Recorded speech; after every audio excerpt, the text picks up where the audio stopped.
Hi, everybody, and welcome to the Hanukkah Erotica Book Club.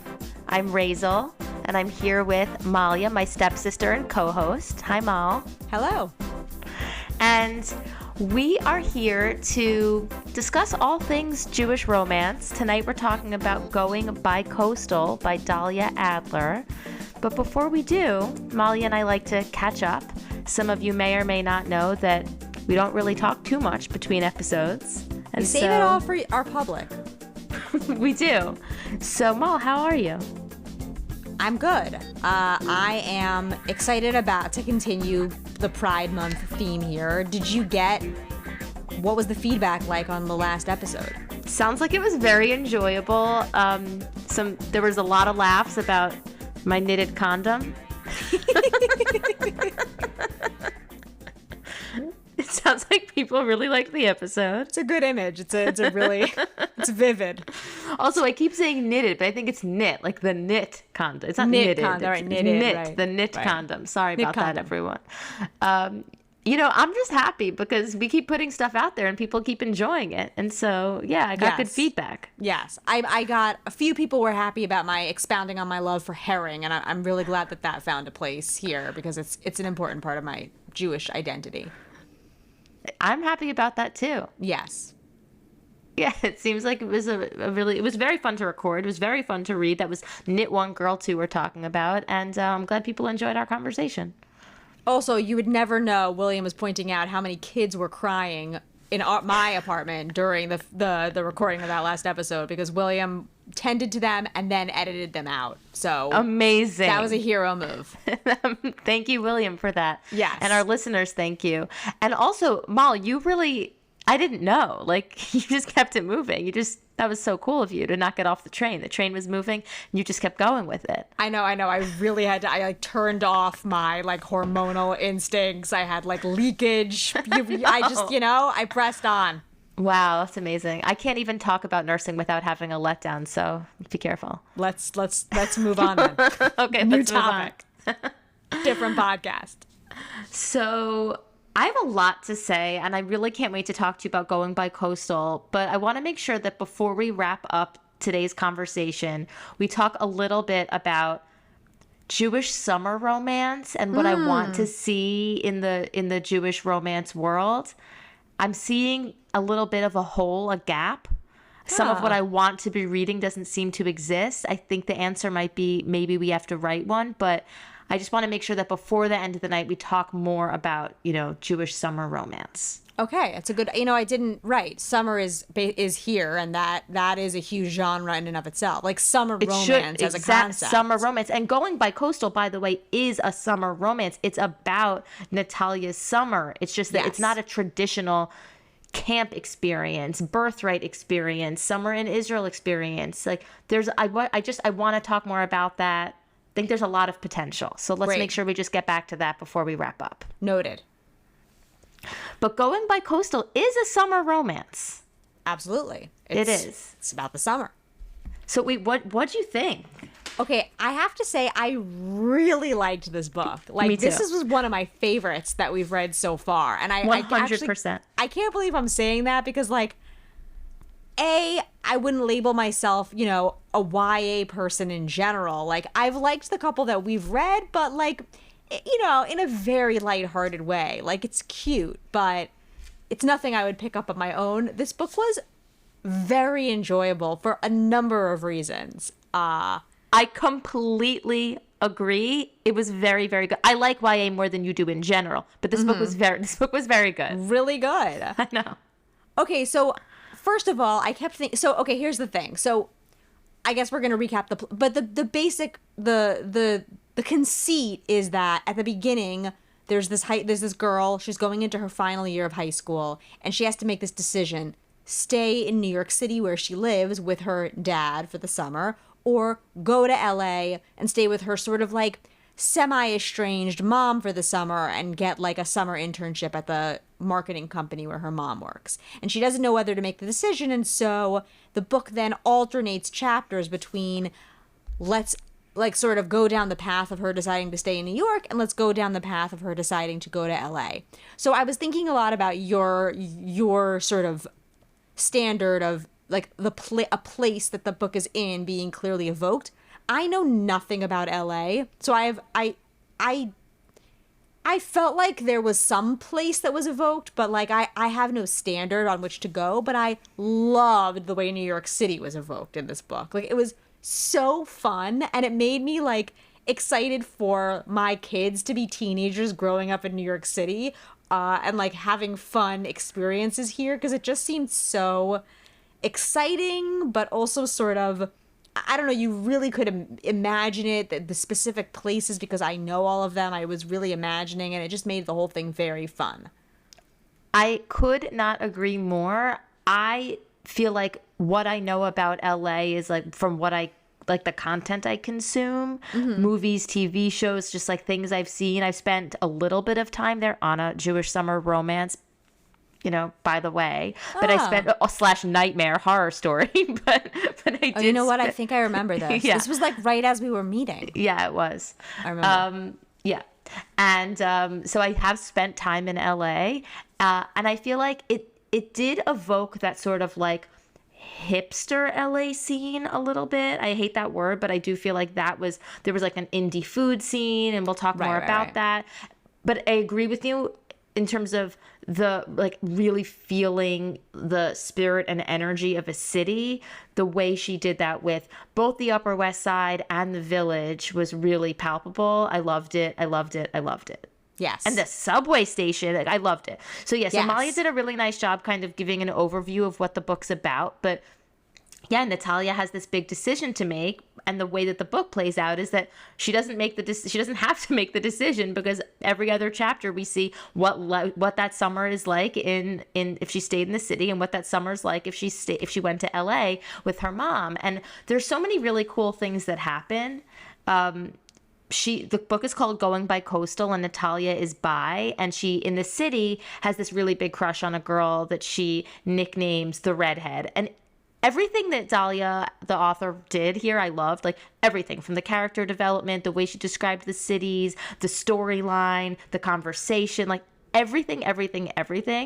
But there's so many things that felt very nostalgic for me, like nicknaming your crush when you don't know their name. Yes. Like the redhead, like everyone knows. And then all your friends refer to them as that. And then they're like, how's it going with the redhead? Even her dad. Yes. Yes. Like, I really, really liked that. It made me like, it brought back a lot of memories of me. And then kind of like the like relationship benchmark where the person stops being the redhead to your friends and actually gets a name. And that's sort of like a milestone. Like, okay, they're not the redhead anymore. They're Ellie or whatever. Like, that's a thing. For sure. So I really just everything that happened in this book and the way it all played out, I really loved. But that was just one thing at the very beginning, like just her crush on the redhead I guess it was kind of like an obsessive crush, but an obsessive crush in a way that felt relatable to me, not obsessive crush in a way that felt like creepy at all. Like, she, for example, had seen all the different pins and patches on her backpack of different bands and artists that she liked. And so she did like a deep dive listening to like all the music of like the Decemberists and bands that she only knew based on the pins on her backpack.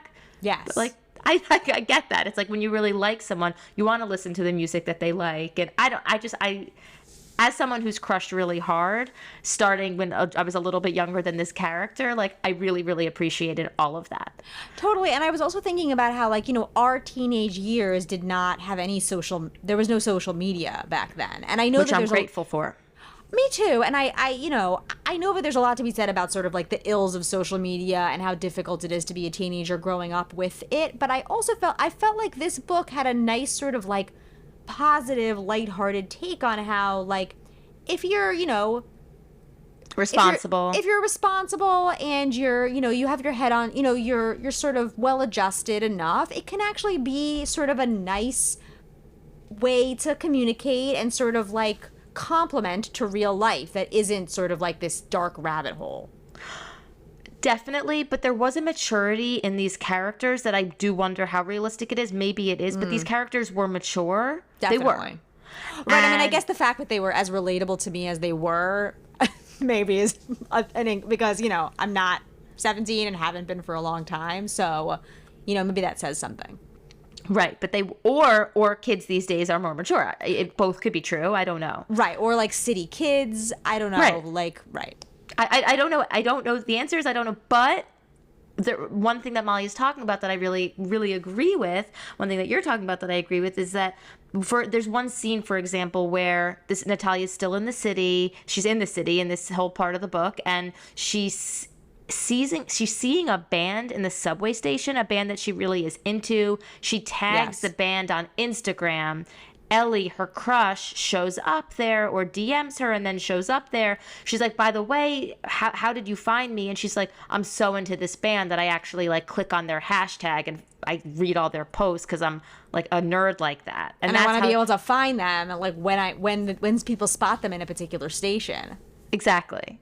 That was like cool. That was like very cool. She's using social media like to actually enhance her life. Right. I also liked where there was a few days where they didn't communicate, but like Natalia had liked her post or commented on her post, but they hadn't actually DM'd or texted or anything like that. But she had commented on her post, and her friends were sort of like, that doesn't count. I'm kind of like, I think it counts like something, but I just could imagine myself like in that kind of a situation. Like it's communicating, but it's something else. Totally. And, yeah. But then it's like she realizes that she doesn't obsess over it and she communicates. Like it's not too belabored. I liked that. It was lighthearted.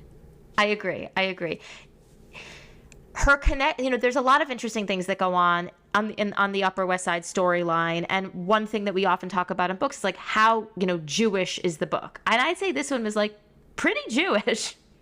That was another part that I loved about it. I really liked how the author portrayed this character's Jewish identity and the way she kind of shares it with her broader social circle. Like she's a nice kind of Jewish teenager that, again, I wasn't so confident exists, and it kind of like actually gives me hope. Like, in terms of Natalia seemed like someone who isn't Orthodox, but also really isn't secular. Like, has a strong Jewish, not just identity, but a practice. Right. Right. That's like, has rituals and is spiritual and is meaningful, and she sticks to it. Right. I think it's so cool. One thing it seems like that was a part of her parents' divorce, in part, is that her father was more interested in certain Jewish traditions than her mom. And Shabbat is really important for Natalia and her dad. Yes. And what Shabbat looks like is like some kind of Shabbat meal, often with their neighbor on the Upper West Side, who is Orthodox and more observant. And then they basically like hang out on the couch and read together, Natalia and her dad. But her mom's like not so into Shabbat. But then in the LA storyline, Natalia is living with her mom for the summer and meets a guy who's also an intern at her mom's office, this guy Adam, who she has a very strong connection with, and I'm curious to hear what you think about that connection. Adam's into food and cooking, and Natalia and this guy start doing this like Friday night cooking Shabbat dinner thing with her mom. So then Shabbat and the ritual of Shabbat and that tradition becomes very meaningful, like to her and her mom, even though her mom sort of wasn't so interested in it in the first place. So Shabbat in both the LA storyline and the Upper West Side storyline, the New York storyline, Shabbat plays a really big, beautiful role. Yes. And I also, two things that I really liked. One, her relationship with her down the hall neighbors who are Orthodox is so lovely, because it's like, it's very front and center, but the way that they observe Judaism is different. Her neighbors are Orthodox. They keep strict rules of Shabbat. They keep a kosher home. They cook very traditional, delicious food. So it's very acknowledged. She goes to day school. Like, it's very acknowledged that their Judaism is very different, but it's not judgmental. Natalia doesn't feel judged. She doesn't judge. There's no comparison of like, you're doing it better, you're not doing it better. It's just or like, you're more Jewish than me, which I hate. Totally. There's really none of that in either direction. It just seems really like they like each other as humans and as people. Natalia enjoys being a part of their practice, and it seems like the Orthodox girl, whose name's Adira, I think, like enjoys Natalia and learning about her life. It just seems very organic and again, easy. And also makes you feel excited to be a parent in the city. I get it. Yeah. I really do. It was really Yeah. nice. It was uplifting in a way. Yeah, and I think that Adira and it was her mom. Like they were also, because her father died and she's living there, right? Yes. Adira and her mom, like they were supportive of her. One thing that I'm very curious about is, have you heard about backyard camps in the New York storyline? In the New York storyline, Natalia doesn't really have a summer job, right. and Adira is working in a backyard camp in Westchester because she goes to day school, and because she goes to day school in New York, it's not just New Yorkers. Like there's people who come from Jersey and Westchester, and to school, which is realistic. Like that happens with all the yeshivas in the city. And New Jersey, I guess, where people are commuting. So someone's out for the week or whatever, and they're like, Natalia, come work at the backyard camp. And so there's all these scenes of her like schlepping on the train and staying over at her friend's house and like working at this backyard camp. Tell me what you know about backyard camps. I'll tell you what I know about backyard camps. Oh, well, when I grew up in the suburbs, there were tons of backyard camps. I mean, they were like kind of janky.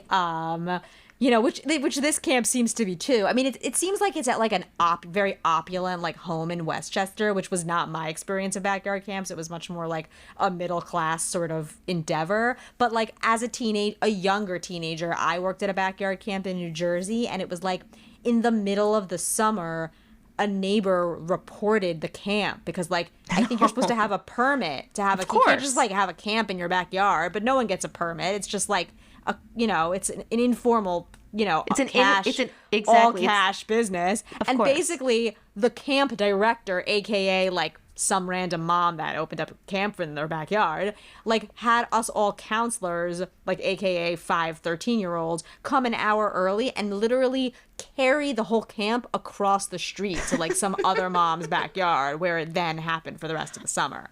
Like, so my experience, like the tie-dye kits. Yeah. The tie-dye kids, lanyard. Like, every week is a country of the world. So, like, a Mexican week, we're gonna like make a quesadilla, like, just like very. Oh my just god! Like, like cultural tourism in the backyard of New Jersey, in the most just like stereotypical, like lowest common denominator way. Yes. So in Long Island, I don't know if there's a lot of backyard camps. In Great Neck, I had never heard of backyard camps. I was bussed off to fancy day camp, but nice. Our cousins in Baltimore were telling us about backyard camps for years now. I've been hearing about this, and it was really it's a from thing. You're saying? It's a from thing. Well, I don't know, but that is what I think it Seems might like be. It is. Yeah. So in Baltimore, there's all these backyard camps. There's also really nice fancy camps, and we have cousins who like the older kids go on a coach bus to this like really, really fun, awesome camp that they really love. But the younger ones, they go to like Camp Bracha, and they're like totally. They always, now they're all at the older camp, I think, but like they were always like, it was kind of fun, but like really they like rolled their eyes at it, and they're like, how fun's a camp gonna be called Camp Bracha, and it cracked me up. And I understand, now I understand about the backyard camps because of all the conversations with our Baltimore cousins. But basically, yes, like, off the books, $18 a day or whatever it is. I don't know. Maybe that's steep. Bunch of high schoolers. But, it sounds like some of them get a little bit more professional. They get shirts made. They get field trips. They have buses taking them all around the city. Like, there's all sorts of options for these backyard camps. But I did not know that backyard camps in the suburbs of New York City were real. This book made me think that they were, because everything else felt pretty realistic to me. And now you're confirming that backyard camps from New Jersey exist. So many, although none of them were as fancy as like field trips with buses. They were very like inflatable, self-inflated kiddie pools and quesadillas. Like, totally right. It's Italian week. We're having pizza. Totally. Exactly. That's exactly what it was. Right. Yeah, I get it. So she works at this backyard camp. The thing is, like, because I'm an early childhood educator, I was like, oh my God. Right. In the New York storyline, she will find her calling. Her calling is to be an educator. No, not at all. This was just like a part of the story that came and went, right? Yeah. She but that did was become cute. Yeah. Yeah, she did become like a caregiver babysitter for the summer, but that was not like, I thought like, oh my God, this is amazing. She's going to work at a camp and all of a sudden realize that her calling is to be in a classroom. No, no, no. Her calling actually in both the New York City storyline and the LA storyline is the same. Like she ends up really wanting to go into graphic design. I appreciate, but also, and again, like, is this the way it is now? It's like, she was feeling like, I'm going into this year in college, like I have to apply to colleges, then I have to go to college and I don't know what my passion is. And like, what a waste of money to spend on college without having true direction. It's like, are junior and seniors in high school really feeling that way? Because like, I was just like a dummy. Like, I'm going to go to school because I'm going to go to school. Like, I feel like I know what I want to do, but it's okay if I don't exactly know what I want to do. Like, I don't know. I didn't feel this pressure. And I don't know. It seemed, again, mature to me. Like maybe it's more just like Dahlia Adler's writing this book as someone with a little bit more years under her belt. Right. Or maybe kids really are sort of feeling more like, I don't know. Maybe it is really, because, you know, in like her friends are all pretty like, she lives in a pretty like rarefied, accomplished world. Like one of her friends is like a trans influencer who has like with a ton of followers and making lots of money. And it's like recognized in public. Like, so I don't know, like maybe there is like, you know, there is more exposure and so there is more pressure earlier on. Whereas I feel like at like 16 or whatever, I was like in such a vacuum. Like I didn't even know how many careers I like knew existed. You know what I mean? Like I just think my world was smaller. So it's possible that that's just the way that things are now. I mean, it was inspiring. I did feel like her group of friends were really cool, really interesting. They had really funny conversations. Also, there's so much about this book. It's like even they were having at the very beginning, her and her best friend were having a conversation in Central Park.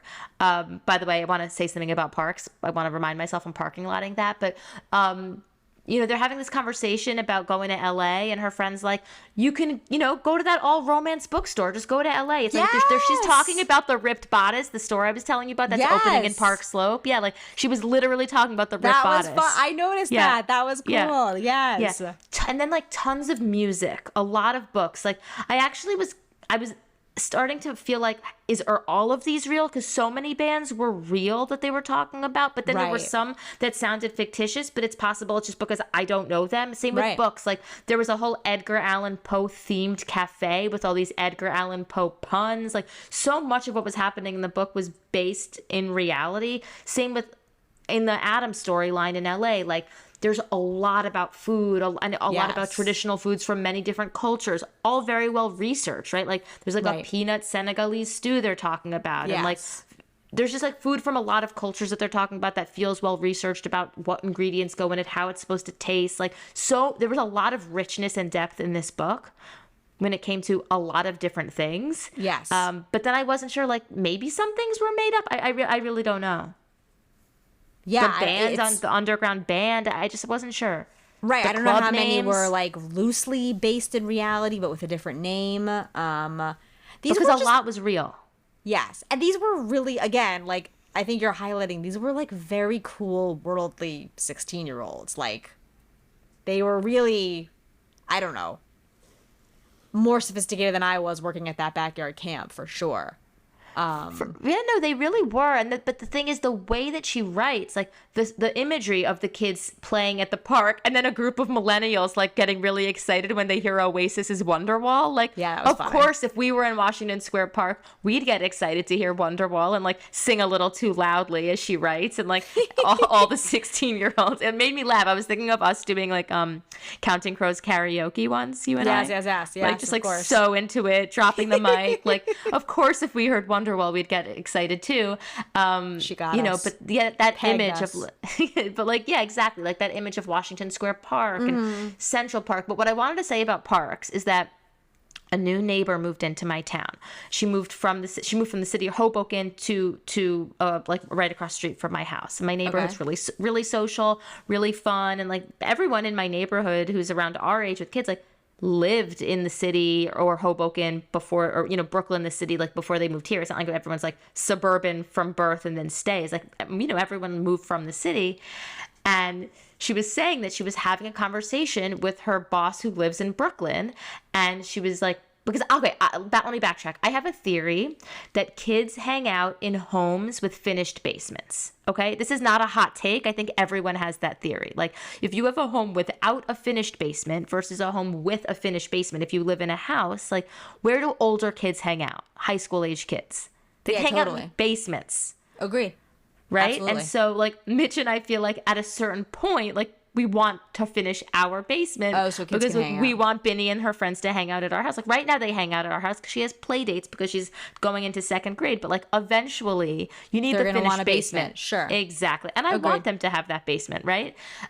So we visited our new neighbors, and we were going on a tour of the house, and I remembered from when I had seen the house before they moved in with the previous owners, like, it's a sick finished basement. So we're down in the basement. I'm like, oh, this is so awesome, because I have this theory. Again, not a hot take, but I was like, I have this theory about finished basement. She's like, yes, but by the way, that's why we moved. I was like, what do you mean? She's like, my boss lives in Brooklyn, and I was asking where her senior in high school twins live. And where her senior in high school twins hang out, and they hang out in parks. She's like, oh my God. Like, I need a basement. I need a basement, like, but before my kids are seniors in high school. I see. Keep them under your roof. You don't want them. And then I'm like reading the in a book. park. But then I'm reading the book, and every scene is them in a different park. It's like, do you want to get Chinese and go to Central Park? Do you want to get takeout and go to Washington Square Park? Like, in every scene, they are hanging out in different parks. So it's making me laugh because it's true. I don't think it's bad. I think it's fun, but it is true that that's where they hang out. Totally. I don't know. To me, that sounded awesome, though. Like, I was so excited about the idea of, like, it seems so wonderful to have, like, your kids meet up in a park instead of, like, a kind of, like, I don't know, dungeon-esque basement. It's true. Also, the parks are beautiful. I have another theory. This may actually be a hotter take than the basement, which is that people who live in the suburbs and who are really excited about it are like, oh, it's so great. We're always outside. There's so much fresh air. No, I actually think that kids who live in the city go outside more because you're living in an apartment. You're like, let's go to the park. Let's go to the playground. Let's go to the, it's like you want to get out. Especially, like, you can't really escape your parents if you're in, like, most people's Brooklyn apartments, even if they're spacious by Brooklyn standards, like, you're still pretty much under your parents' nose. Yeah. Right. So it's like, I do think that people in the city actually are outside a lot, and there are big, beautiful trees in Prospect Park. There are big, beautiful trees in the parks in Central Park. Like, sure. And so I do think that actually kids in the city spend a ton of time outside. But yes, it's in parks. She was also talking about the High Line. There was a part of me that was like, it's funny that this book isn't set in Brooklyn. Right. There was really no Brooklyn at all. At all. And it feels like, to me, in 2023, this book could have easily, it just, like, obviously could have been in Brownstone, Brooklyn, and it would have just, felt really great there too. Of course, there's kids living on the Upper West Side still. Just because we moved doesn't mean that everyone else did. But, True. But yeah, no, I really, really liked it. I thought that her connection with Ellie was really strong. It was exciting, totally different than with Adam, because with Ellie, she had this huge crush. There was all this buildup. Like, she was the redhead. And then she finds out that the crush was totally reciprocated. Like, Ellie was kind of similarly sort of like she was this figure to Ellie at the same time. Exactly. It was, like, so exciting. Very fun. But then they started hanging out, and they really like each other, and there's all this flirtation. Like, there's a real connection. They care about each other. Like, they support each other. Like, I really, really liked them. Yes. The Adam thing is a totally different kind of relationship because he was brand new.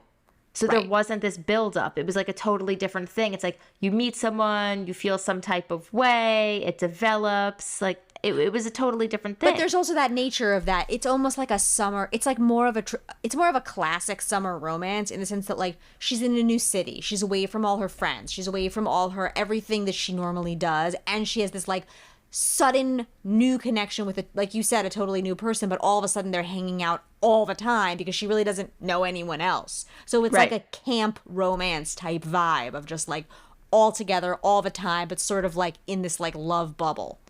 Yes, and, like, becomes fully immersed in his whole world there. Like, this guy, Adam, lives with his brother. His brother has a food truck. It's, like, a taco food truck. Adam works on the truck. It's obvious that Adam has, like, a, major passion for food and cooking. And then she kind of, like, gets immersed in his whole world with like all these different food trucks and all these different like, I don't know, independent kind of like quirky, cool LA chefs. Like, you know, someone does a donut truck and someone, they just are, you know, the cool chefs, cool young aspiring chefs. And it's just a whole other scene. And you're right, it is more of like that immersive summer romance. Yeah, and also like again, I really loved her just like her Jewish identity and like that she, you know, she's in this foodie scene, but she tells them all like she doesn't eat pork, she doesn't eat like shellfish, and they're all like, you know, that's kind of a big deal. Like that's going to limit what she can eat in a lot of ways at these like dinners that they do and whatever, and they're like, all right, like, you know, Kosher or allergies, like they even like get yeah, it, like know? they know, but like, you know, she sticks with it. And then I really thought it was so cute, and this was very relatable to me, how like he liked, you know, like he went and bought like kosher chicken for the dish that he was gonna make so that she could eat it. And like I thought that was really cute. Like that was very endearing. Like that was very familiar to me. I remember like when we were dating, William's apartment wasn't fully kosher, and he like was cooking a chicken for me when I was doing law school finals, and he like went outside when it was snowing and like stabbed his knife in the snow to like kosher it, and I was like, oh, it was like romantic. such a sweet thing. Yeah, it's really good. So that was very no, I've relatable definitely to me. experienced that too, and there's something about it that's really special and romantic and like really just beautiful. Yeah. Totally. Her parents, by the way, had met at a holiday party in Durham, North Carolina, both avoiding Trafe at a party. Right. So I do feel like, given that we're Hanukkah erotica and Jewish holiday romance is where we got our start, like that's actually where this book really began too. Good point. You know, this book was about the summer, but there were so many different things that came up in this book that I couldn't believe. Like her food definitely played a big role. And by the way, food plays a huge role in almost all of these books. Like I don't know if it's in this book, it played a big role in a lot of different ways. Like all the Jewish food that Adira was making, like the Hamish food, the Shabbos food. Deli roll gets a shout out. Oniony potato kugel gets a shout out. Roasted vegetables, challah, like, you know, the different ways of making gefilte fish. There's like they cover it all. Yes, they cover. Also, like gefilte fish is typically eaten on Saturday. I didn't know. Like in my experience, that's not true. Is that true for you? Yeah, that's a good point. When I took a pause when she said that. I don't think so. No, I don't think so. I feel like it's like the first course of either. It's like the fish course of Friday. Yeah, totally. I agree. Yeah, I didn't. But yeah, Cholent gets a shout out. But then when she's talking about LA with her dad. He's like, oh my God, you're going to go to LA. There's so many good kosher Persian restaurants. Like, you're going to get to try Gorma Sabzi. But I'm like, what is this book? Like, I grew up in Great Neck with so many Persians. And also, he's like, my friend Arash, like, my friend Arash. Like, I have a friend Arash. Like, I was like, what is happening? I'm just like, there were just so many tie-ins that this book was just like, I don't know, really just kind of hitting it for me. I just loved it. Even my favorite band is mentioned in the book. She doesn't know them. The Avett brothers are mentioned. Yes. Where Ellie's like, oh, you know, I have to, because Ellie, by the way, we didn't mention this, is a music journalist. Right. Again, like not even in college yet, but like seems to be like a critically acclaimed music journalist. Yes. Again, very sophisticated. Exactly. But she's talking about how she has to see this show, and it's supposed to be like this new band. They think they're the next Avett brothers, and Natalia's like, I don't even know who they are, but it's like, I do. Like, they're my favorite band. Like, this book just like kept on speaking to me in different ways. Another thing that I also have to say, sorry, this is a non sequitur, but I don't want to forget it, that one of my daughter's middle name, Hebrew name, is Natalia, and when I picked it, William was like, I think you made up that name. Like, that's not a name. And I was like, yes, it is. And then when I saw this, I was like, oh, see, it's a real name. And then, of course, there's like a whole thing at the beginning where she's like, this is not a real name. My parents made this name up. I was like, oh, okay. It's totally a real name. It really is. Name. It is. It's so a cute. real name. There's so many nicknames. I like all the different nicknames people use for her throughout the book. Everybody's names are good in this book also. A bunch of good names. Yes, I definitely agree with that. Another thing that I really appreciated about the book was that when there was crossover, right? So it's like in the New York portion of the book, at the end, like she's there with Ellie, but then there's like a hot guy setting up a taco truck or like a taco stand in Washington Square Park. Like Right. there's like this crossover, or in the Adam part, because this is basically like a choose your own adventure, right? Totally. Like, and that's the way it's written at the end. Like you literally, both stories are totally like sealed with a bow. Like I really, really loved it. Right. At the end, in the Adam story at the end, like they're shopping for linens or something for him for his new apartment, for towels at Bed Bath & Beyond, and she's like, oh my God. She sees the redhead walk by. She's like, oh, and she starts laughing. And he's like, what? He's like, no, there's a blast for my past. Like, I just like Right. that in both storylines. Like, there's this kind of, I don't know, like sliding doors type thing happening. Yes, except really, that you know what I it. liked about this? I'd never saw Sliding Doors, so I can't really comment on it, but my general impression was like either it was like a movie in the 90s with Gwyneth Paltrow where it's like either Yes. she makes it into a subway and things go really well, or she doesn't make it into a subway and things go much shittier, basically. Yes to that. But in this book, it was like things went great both ways. Like it wasn't, you know what I mean? Like it wasn't Yes. sort of like, oh, you could make the right choice or the wrong choice. It was like either choice you make, it will be right and it will be great. I liked that too. That was just like a nice message. I really like that, and you're right about that. It sort of reminds me of the of an Alanis Morissette album that came out recently. I saw Alanis Morissette last week. Oh, I saw that you posted that. Where was it? It was in Newark at the Prudential Center. So fun. I'm a different Rachel today than I was the last time we spoke. Like I believe it was it. life-changing for me. Wow. But what reminded me about what you just said is that an album that came out a couple years ago is called Such Pretty Forks in the Road. And it's like, you know, like Sure. the road, like it's not in this book, like both are pretty. Like Yeah. you're right. She goes to LA. Her relationship with her mom gets definitely closer and they really Sure. connect. Yep. But she stays in New York, and we didn't mention this, but she stays in New York and just develops this weekly book club like what you and I have with her mom. Right. And so even though she's in New York, she's like on the phone with her mom and doing all this book club. By the way, there was one part where she was like, I was so glad that this chat was audio only. Like, I was like, you mean a phone call? Like, It's audio only. That's really funny.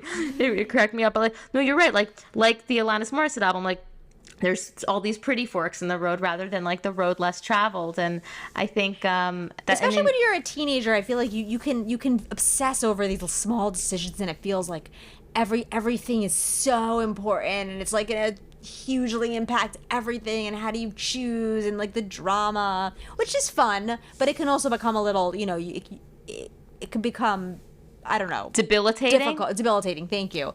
And I think that this was a good message, that it's like, no, you know, you make a choice and it's good both ways. It'll be good. Yeah, and the thing is, like, in both, she was in like really nice relationships that were like super respectful and also like sexy and fun, and just like really nice relationships. She ended up, like I was saying, in graphic design either way, or that's where the direction it looked like she was going in. She made strong friendships. She maintained relationships she already had. She became closer with her parents in different ways. She developed this really nice relationship with Shabbat in different ways. In both, she had this goal of like learning how to cook and make Shabbat meals, and I feel like she did a little bit of that with Adam and a little bit of that with Adira. Like she did explore that. Totally. She wanted to do that either way and did.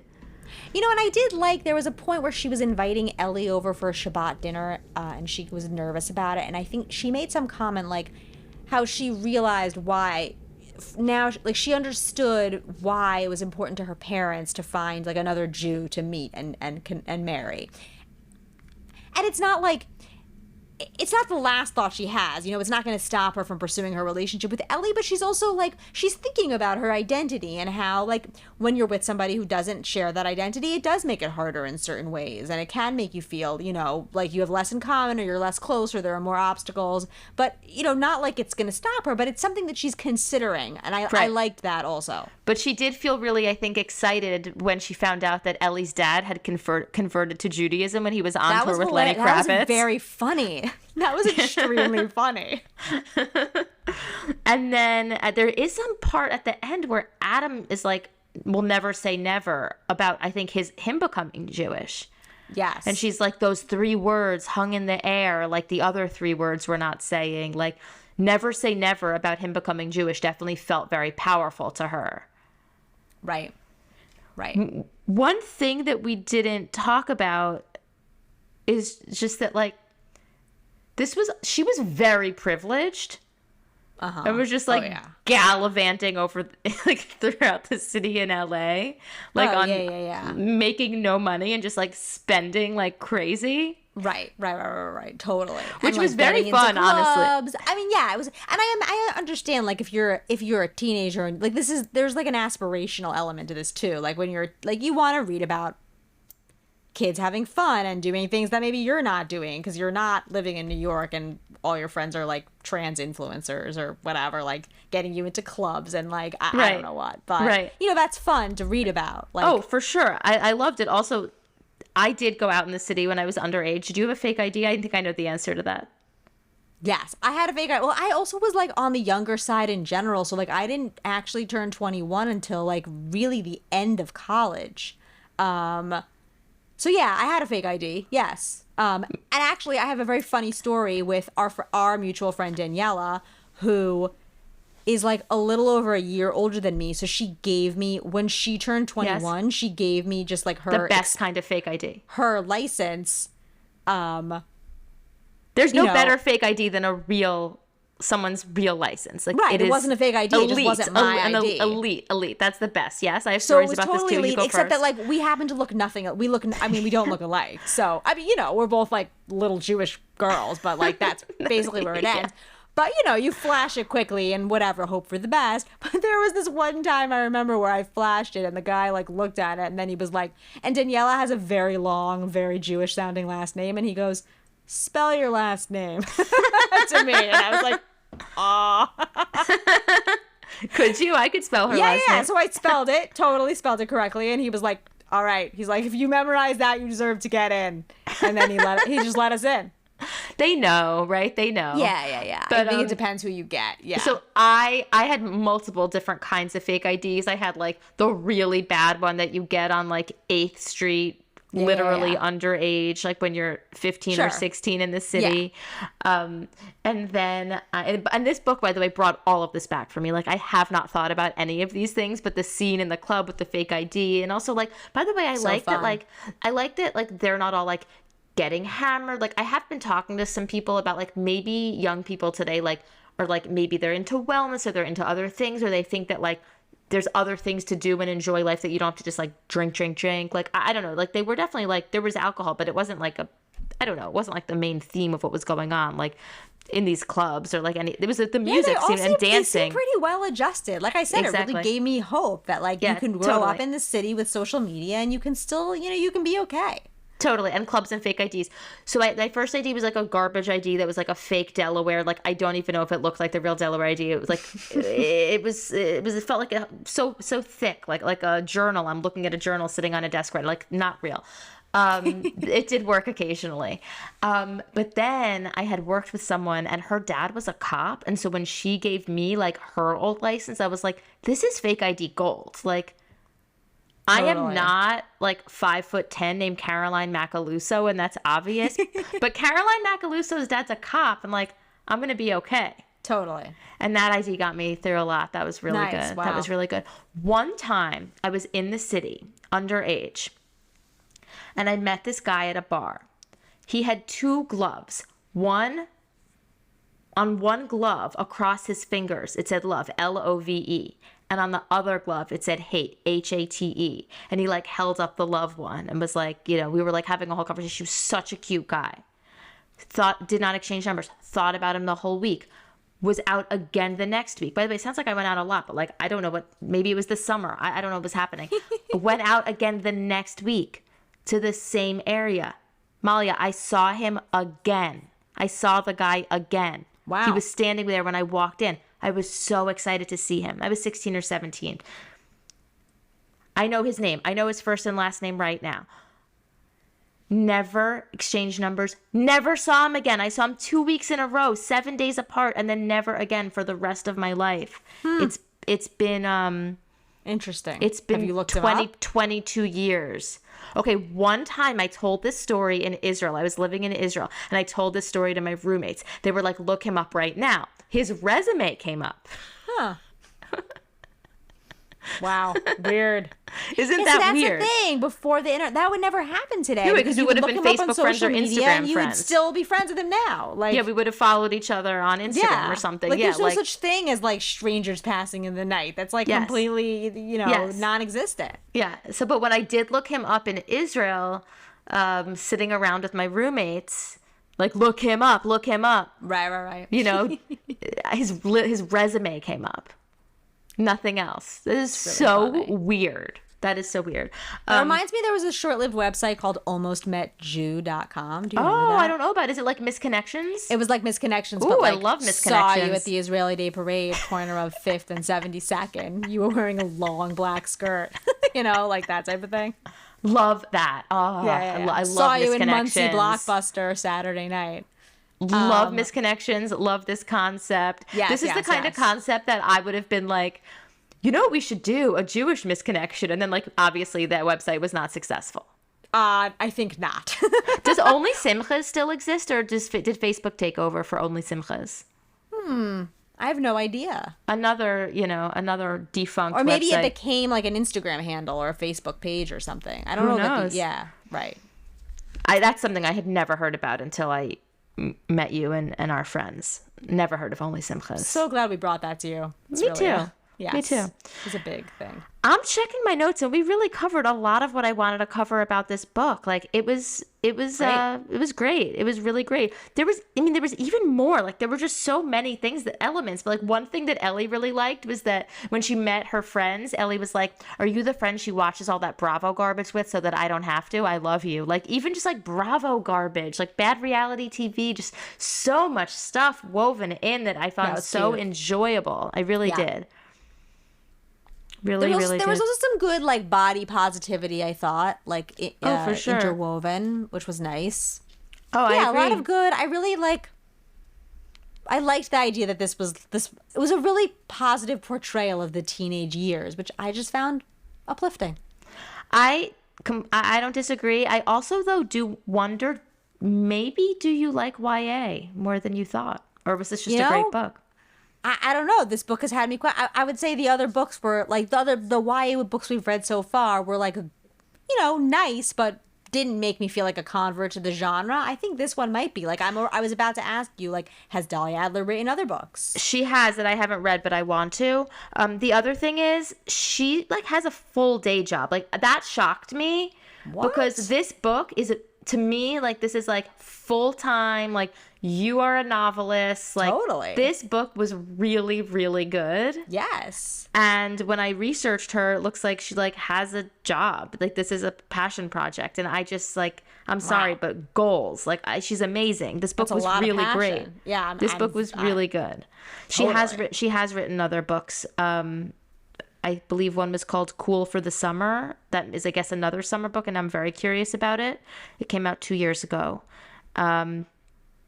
Well, this book came out, and like on my Libby, which is the Brooklyn Public Library, there's like an 8-week waiting list. So, I mean, people are reading it.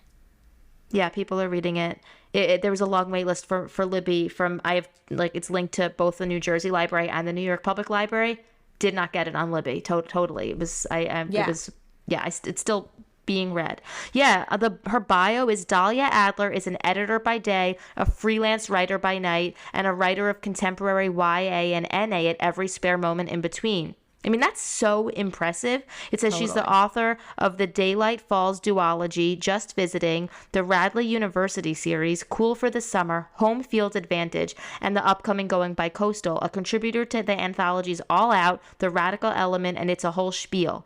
The editor of the anthologies His Hideous Heart, That Way Madness Lies, At Midnight, and with Jennifer Lacopelli, Out of Our League, and crafter of over 5 billion tweets as Miss Dal E. Lama. Well, that's cute. She lives in New York with her family and their overstuffed bookshelves. Like, she's very impressive. Totally. I thought we were impressive recording this podcast in our spare time, but this is nothing. By the way, we are. No, but this is nothing compared to her. I mean, she's written 18 books. We DM'd briefly. Oh. Yeah, we DM'd, and I was just like, anything you want our listeners to know. And she was like, no. Okay. But I'm happy says to it all. but I'm happy to answer any questions. If you have specific ones, I'm happy to answer them. So I thought if you and I had specific questions based on this conversation, I could reach out to her, and I know she'll reach right back out. She was really nice. responsive, and yeah, I love her. Is there anything we want to ask her? I don't know. I feel very satisfied by her book. Yeah, it was great. Yeah. I'm trying to I don't. If our listeners have questions, I mean, yes, let us know. I'd like to know. But I like I said, I loved it. My only question is, how does she write 18 books while with a day job? Is my main question. Oh my God, she commented. What? I posted that we're reading it. I saw that. And as we were talking, she commented, "It feels insufficiently erotic for such an honor, but I'm honored nevertheless." And she sent the kissy emoji with 3 little kisses on the face. Oh. Yay! Hot off the presses. She just commented on our post. Amazing. And this book just came out, by the way. Yeah, it just came out. Oh, that's such a nice post. It feels insufficiently erotic for such an honor, but I'm honored nevertheless. Oh. Dahlia, that was so nice. You know what? The book was sexy though. Like, she was turned on by both of them. It was Sexy. One thing that was represented in this book that we didn't touch on that I'd like to is that there was some discussion of self-harming and also like a ton of acceptance around it. Yes. And I think that I appreciated that. Yeah, Yes, I did too. It's like there was like some self-harm. It was like in the past, so there was some scarring. Right. Which made the character self-conscious, and there was just a lot of acceptance, and thought that was super cool. Yeah. Absolutely. Super cool, and, relevant to the age demographic, I think, that it was about. Yeah, and I really liked the way they treated the concept of being bisexual. It was like, it wasn't nothing. It was definitely a topic, but it also was just like a part of who she was. And great. Yeah, exactly. Yeah, it was totally accepted, celebrated. Totally not an issue. Just like who she is, her friends, her family, just like, Also, what I like is that like both Ellie and Adam knew that she was bi, but it didn't make them. It wasn't an issue for them, right? Like, right. He was like he said something because at a certain point in the book, Natalia thinks that Evan, his brother, and someone that they work with, that they're together, and that she's realizing that they're gay before anyone else is realizing it. Right. And he makes a little joke like, "Oh, like do your people recognize each other?" But it's not like disparaging or condescending. Like, he's just sort of like openly discussing that she's bi, and I think that's very cool. It's like he's a straight guy, but he's just like openly talking about how his girlfriend also likes girls, and just super accepted and cool. So I think that's definitely noteworthy and important to mention. So the book was awesome. I'm so glad we read it. Great way to kick off the summer. Great way to wrap up Pride Month. Oh, did you want to say more about summer romances? Well, of course. I want to say that right now before we wrap up, but I'm just wrapping up Going Bicoastal. Great. A+, and also I really recommend it. This Me conversation, too. Though it may have spoiled some things, will not take away from how great the book was. You will enjoy it. Read it. Very fun read. Very fun read. Definitely. Molly and I both recommend it. A+. Thank you, Dahlia. Yeah. Summer romance. So it's like, it's summer. I'm thinking about summer romances. This is a great one. 2 different ways summer can pan out. But there's, obviously the kids camp. But there's like, I'm thinking Jewish summer camp. I'm thinking how sexy that could be. I'm thinking about birthright trips to Israel. We've been on trips to Israel together. We've lived together in Israel. We went on a trip. It was not birthright. It was sort of like the anti-birthright, but we went on that trip. Yeah, Encounter. Encounter. It's like we visited Palestinians. Absolutely. Yes. Yep, stayed with host families, toured around, so a lot of sweaty Jews, like on a tour bus traveling through Israel, the West Bank, like a teen tour. Like, there's just so many opportunities for hot Jewish romance. Absolutely. It's like, obviously we're Hanukkah, the Israeli erotica. soldiers everywhere. Oh, I mean, like, come on. Oh, come on. So, just between the summer camp experience, the Israel trip experience, the birthright experience, like I just want more. And so I started to do a little research. There's not a ton there. Oh, by the way, I'm leaving out a whole category: the bungalow colonies, the Catskills, Yes. Jewish summers. Like I left out too much, right? Like, of course there's Dirty Dancing. Like, of course there's Mrs. Maisel. Like, there's some book about the last summer at the Golden Hotel, but I don't think that book's a romance. I think that book's like a funny family story, and I think it sounds like it's a good fun book, but I don't think there's a romantic element. There's certainly not an erotica element. A Walk on the Moon. Did you see that movie? No. Oh my God. It's like a summer bungalow colony romance. Oh, that's like the sexual fantasy of my teenage years. It's Jewish? Oh yeah, it's a Jewish Should we do it in August? colony. It's an old movie. It's like 25 years old. Okay, that's fine. It's so good. Oh my God. Viggo Mortensen is the blouse man visiting this bungalow colony. Hot. Okay, let's do it. And also, I haven't told you, maybe now's the best time to tell you that Jonah Platt wants to come back on the pod. What? Yeah, and we were talking, should it be a book or should it be a movie? And he feels like with his bandwidth in terms of how busy he is right now, a movie would be best. Should we review A Walk on the Moon with Mr. Jonah Platt? Just thinking. Because Yes. there's also a new Jewish Hallmark Well, I don't know. movie. Should we do something new? A Right, Walk on because the Moon is... there's a Jewish Hallmark movie we haven't reviewed yet. Maybe we should do that. Okay. So Molly and I will talk about it. We'll get back to you, listeners. Jonah Platt, if you're listening, I'll get back to you too. Oh my God. Jonah Platt is our like regular... Recurring. Yeah, he's going to be a recurring guest. Yeah. Amazing. This is totally serious, not a joke. So yeah, between bungalow colonies, Catskills, the Concord, the Granite, like Kutcher's, like and of course there's been things created about it, but just the Jewish sleepaway camp world alone, like Jewish day camp even, like there's just a lot out there. And I know there are camp movies, like Theater Camp. Ben Platt's movie just came out. Like I'm sure one could call that a Jewish summer camp movie because there's tons of Jewish people in the movie. I haven't seen it yet, but like there's it's not that there's nothing out there. It's just that I think that there could be more. Let's put it this way. If could be 50 Jewish holiday romances, there could be more Jewish summer romances. And easily. And if people don't start writing them, I feel like we may have to. But reading these great books, like Going Bicoastal, honestly makes me feel like I'm more of a reader and podcaster of this genre than a writer. Like, I don't have it in me to write a book this good. This is her side project. I know. You really need to have a vision to be like, that's a calling. That is something that comes from within, because she really put it all into this. I can't believe it's while she's also working. So yeah, I agree.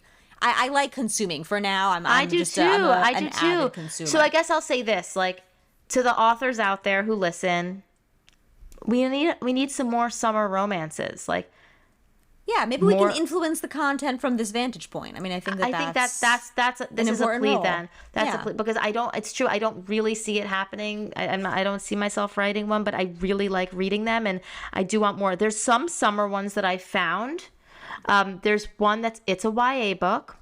Okay. It's called something like Jewish Summer Camp Mafia. Maybe that is literally what it's called. Jewish Summer Camp Mafia by Melina Saval. It says 17-year-old Mushki Mendelson has big plans for the summer before her senior year of high school. Studying for the SATs, padding her college resume with an extra English literature class and a trip to see her BGF, best guy friend, and Matthew Berkowitz out in sunny California. Sorry, not and, just that's the best guy friend. But when Barry, Mushki's boy-crazy ABFF, almost best friend forever from a home, talks her into spending the summer with her as a camp counselor at Camp Kippawanscott, a reformed Jewish sleepaway camp in the Poconos with an optional kosher meal plan and paper cups of watered-down Manischewitz, quote, "We're practically guaranteed to meet a hot Jewish guy," Barry tells her. Mushki reluctantly agrees. When at the last second Barry decides to bail and spend the summer with her newly divorced dad at a beach resort in Thailand, Mushki finds herself going to camp alone. Stuck in the middle of mosquito-infested rural Pennsylvania at a camp where she knows absolutely no one, Mushki searches fruitlessly for the hot Jewish guy that Barry promised, which is when she meets Devin McGillicuddy, a.k.a. Dev, a fellow counselor who's hot, blonde, and 20 years old, and definitely not Jewish. There's one. First of all, it's YA. crazy that those two girls are the names of my daughters. How is that even possible? How is it possible that Barry spelled the same and Mushki? And Mushki. There's something weird going on there. Yeah, I don't even know what to say. Who is Melina Saval? Melina. I had not heard about. We need to read that book. But first of all, it sounds legitimately good, and second of all, based on that coincidence alone, I feel like I need to explore further. So first of all, it was published in 2013. So if anything happened, you've accidentally read this. Yeah, exactly. Right, exactly. Did I sleep read this and model my life after it? So the thing is, like, I was sure that you were going to say, I can't read another YA book, but I didn't know how much you loved Going Bicoastal. So now I'm wondering, should we think about reading this before the summer ends? Maybe we should. Okay, I'm definitely. We already planned our July books. Let's think about this for August. That's the Jewish. I think we should, absolutely. Jewish Summer Camp Mafia. Okay, I would love to read that in August. Jewish Summer Camp Mafia. By the way, I'm happy to bump it up for June. I mean, do you want it for July? Do you want it to be our next read? Maybe it should be. I'm intrigued. Okay, I'm intrigued also. Okay, good. Okay, so I'm not going to read the summary of the book I was going to read. No, we'll bump that one to August. Okay, so the next book is, wow, this happened organically. Yeah, Jewish Summer Camp Mafia by Melina Saval, published in 2013. Another book we won't be reading called Summertime Jews by Mark Schwartz, published in 2018, actually sounds like it's like a really kind of quirky, great read. There does not seem to be a romantic element, but it's called Summertime Jews. It is not available on Kindle. Can I read you the summary of this, even though I don't think we're going to read it? This is a book about Jewish summer camp that I found. It's 1986, and the Wisconsin summer air is filled with mosquitoes and Aquanet. When the beautiful, reckless daughter of a multimillionaire vanishes from a Jewish overnight camp, junior counselor and wannabe songwriter Eric Weintraub summons the courage to investigate. John Hughes meets Philip Roth in this coming-of-age tale laced with as much profanity as profundity. Mark Schwartz is the author of Instant Karma, which book list called a first novel of remarkable compression, lithe satirical humor, impressive intellectual dimension, and sly provocation. By the way, even and this is going to be like a really pretentious book. Like, even the summary is pretentious. Totally, I'm like, I'm the summary of the summary is pretentious. Yeah, exactly. Compression? I don't know, what are they talking about? The Chicago Tribune Review stated, adept at deadpan humor and fluent in high-tone irony, Schwartz guides his misanthropic diarist and pseudo-Talmudic scholar to the works of mishmash of tantalizing thinkers. Okay. My God, I've never read a review like this. The quotations within the review are pretentious. Schwartz's H2O, which was but I'm afraid I'm about to get to a word I can't pronounce. Schwartz's H2O was hailed in book form as a deft vision of America's post-industrial future in the stylized guise of noir fiction, at once fantastic and eerily plausible. Jeff Vandermeer wrote, savage, precise, clever, but not shallow. Schwartz's writing lacerates even as it's deeply disturbingly funny. I can't believe I got through that reading it for the first time. I feel accomplished. Well done. You are accomplished. And also, like, that's a book about summer camp? I don't even understand. That's a book about, it's called Summertime Jews. I'll read it. I'll let you know. I cannot see this happening on the podcast for us. There is definitely not an element of romance in this book, because I know guys like Mark Schwartz, and they're not so... They've never had a romance in their lives. They're too cerebral to be erotic, I think. So, I'm gonna read it. By the way, the reason I keep saying Schwartz is because it's spelled Swartz. Of course. So I think it might not be Schwartz. Got it. Noted. Well, yes, report back on that. I don't know. I will. Summertime Jews, not available on Kindle, so this is going to be a reach. And probably not available in our libraries. I'm going to check it out. Okay. It was great chatting with you about this tonight. Likewise. Also, I'll say that we have an interview lined up about this podcast with none other than Alan Zeitlin, who's has his place in the Jewish canon as one of the original boy band members from the band 613. You may remember him. Also a Jewish journalist who's going to be interviewing us for a Jewish publication. So great. So check out that article. You'll see us in the media someday soon. Check out that article. I'm sure we'll post about it on our Instagram. It was really fun talking about this. And so I can't wait for our next read. I'm really going to have to read it because I usually read things in advance, but we just discovered this here. Jewish Summer Camp Mafia. This is great. I love how the book, we leave it all for our reader. We leave it all for our listeners and readers, and here it is. Exactly. Here it is, what I wanted to read next. Okay, this podcast is produced amazingly by William Levin, and we're so grateful. Art by Galdor, who doesn't really want us to share about that, but we're grateful anyway. We're grateful anyway because our logo is super cute. Yep, it is. It's the best. Thanks for listening. Please rate and review, share, follow, subscribe, and we'll see you back in 2 weeks. Good night. Bye.